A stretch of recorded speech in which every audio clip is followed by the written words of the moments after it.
I'm Alan Bresnik from Light Reading. I'm here in Philadelphia at SCTE Cable Tech Expo. We're at the Aris booth and I'm talking to Jonathan Ruff. Hi, welcome Alan. Thank you, Jonathan. Thanks for having us here. We're talking about what Aris is doing on the DOCSIS 3.1 front. So Jonathan, take it away and tell us what's going on. So it's really about two halves. Okay. One half is obviously getting Gigabit, getting DOCSIS 3.1 to the home. Right. And then the second half is that gateway and getting DOCSIS 3.1 or the Gigabit that you've got around the home. Right. So let's start within the home because we're at the gateways. Okay. So really we have a nice portfolio of devices. There starts obviously with a straightforward cable modem, and we're moving all the way up to one of our gateways. That's a mid-tier gateway that will have a full DOCSIS 3.1 capability. It will have 802.11 AC 4x4, MIMO, a full telephony capability, as well as other components that we're adding in to really help manage that Wi-Fi component around the home. Now, have these devices already been certified for 3.1? So this one is already certified.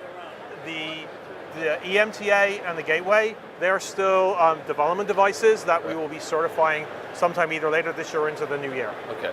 Then obviously we have one gateway beyond this, which is kind of really the top-end gateway. Right. What's interesting with that is, not only is it 8x8 Wi-Fi, so really kind of enabling all those Wi-Fi connections people want with video streams and with virtual reality and all these other capabilities, but we're also now adding in IoT radios. So we have a Bluetooth LE and a Zigbee radio in there, but that's really not enough. We're adding in the stacks as well. So this really makes it easier for the operators as well as application developers to get their applications, get their functionality into the home and really drive it from within the home perspective. Right. That's because the bottleneck is shifting to the home now, right? Getting all those services, all that capacity into the home. Well, and from a consumer's perspective, a lot of it becomes more complicated because now you're looking at consumers putting hubs into the home for multiple IoT solutions. By bringing this into the single gateway, one, we're increasing the functionality of the gateway, we're increasing the opportunity of services for the operator, but we're also making it easier for those IT application, IoT services to actually get deployed in consumers' homes because the infrastructure is already there. So let's talk about the other half, which you have a pretty impressive wall over to my right here. And what that's really showing is the capability of the E6000, which is really moving from Gen 1, where it was the CMTS CCAP core, to really a platform of delivering Gigabit, through to our latest nodes, which again are really evolving from the traditional HFC approach where we're migrating up to 1.2 gigahertz, to where what we're doing is we're starting to add things like remote PHY modules and PON capabilities into those.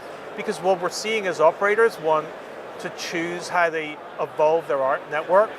In some environments, they will put fiber all the way to the house, especially if it's a new subdivision, or maybe it's an urban environment, multi-dwelling unit, they need that capacity.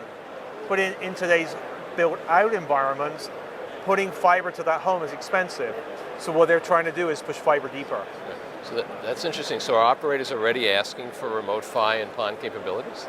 They're all asking for this because I think they all want to test, learn, and experiment with those functionality so that they can start to figure out what are the criteria that they use to decide which architectural approach they deploy. What's nice for us is the E6000 has the ability to support all those approaches. So with the new Gen 2 hardware and software upgrades, we can support much higher speed DOCSIS 3.1 functionality, density, but we can also migrate to a remote PHY environment, or we can even support a full EPON 10G card with an EPON environment so that you can get high-speed capacity out to the consumer.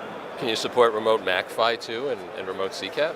So today we've started with remote PHY. That seems to be the approach that kind of allows operators and ourselves to get to market sooner. We're obviously looking at other approaches as well, but that really helps them move fiber deeper and move some of the functionality and capacity that they've got in equipment in the head end out into the network so that they can actually put more density of components in the head end driving that data. Okay. So what will come next, Jonathan? So next probably means that you'll see these gateways evolve to be fiber-based. They'll have EPON or PON capabilities to them, and we'll start to see both the same data rates going up or downstream as you'll be able to get upstream. I think the big question for everybody is, what are you going to do with 10 gigabits of data coming out of your house as well as 10 gigabits of data coming into your house? Right. But we're ready for that functionality, obviously, and it's exciting because you know now that there are people out there in other markets and in other industries that will really drive that data usage. Right. Are you placing any bets on what people will do with all that firepower?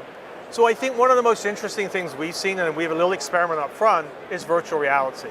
And I think one of the conversations, even this week I've heard with people, is we're surprised how quickly virtual reality is taking off, and just the sheer breadth of applications and experiences. So I think that is probably one of the things we're going to see filling that 10 gig pipe in the next 4 to 5 years. Okay.